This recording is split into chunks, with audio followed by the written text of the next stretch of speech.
to the commandment, the code, because it's explaining our relationship and human relations and civil relationship and how these apply to us. But as we learn more about how we treat each other, we also treating God when we treat others. And I like something the elder just said over there just now.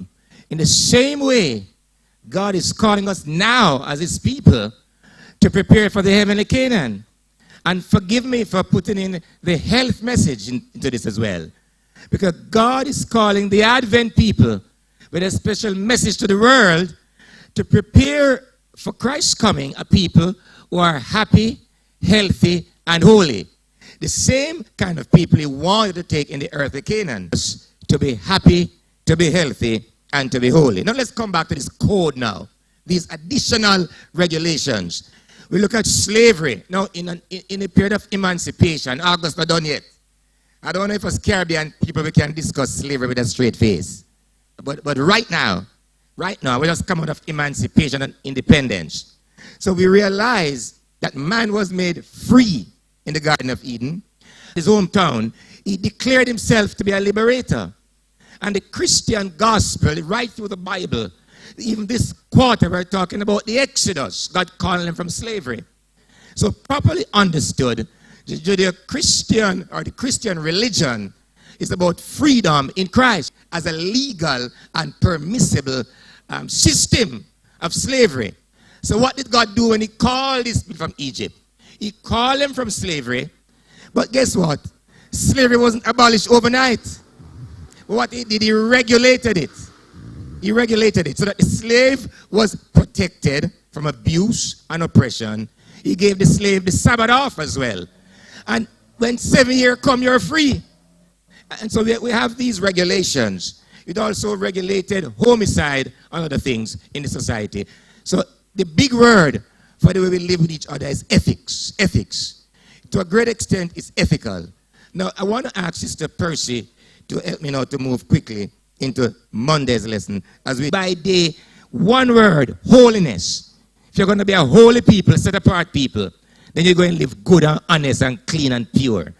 It sounds like something we need in nowadays church and nowadays Jamaica. Sister Percy, talk to us. Yes, as you said before, in Exodus 22, we have the laws regarding ethics. Yes. Laws relating to sexuality, laws regarding widows and orphans, people's animals, how do we treat people's, how they should treat each other and even their livestock.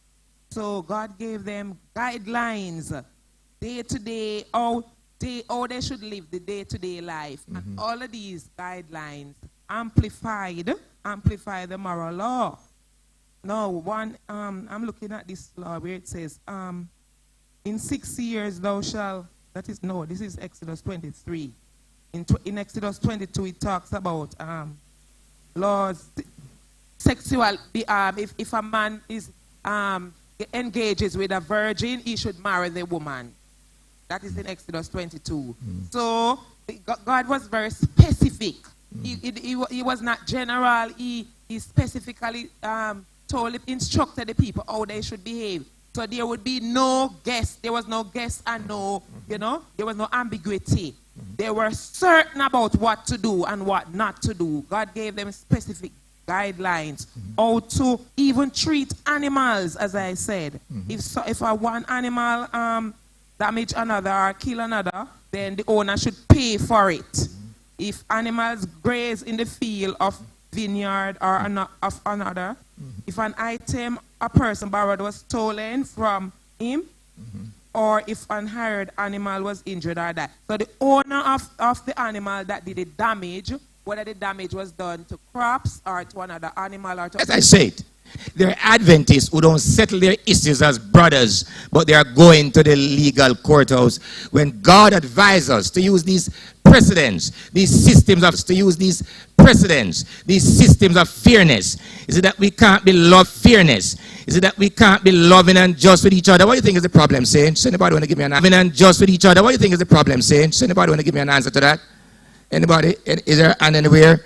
Why is it we're not using these antecedents to guide us so we can be just and fair with each other? call themselves Christian and they behave like the players out there in the dance hall, play with the hearts of men and women, making promises they don't have to keep. Here it is said, if you go with the lady, you marry. If not, you give bride price to the father. In other words, you're held accountable for your action. What's it? He didn't leave any gap. He gave them specifics. That we need more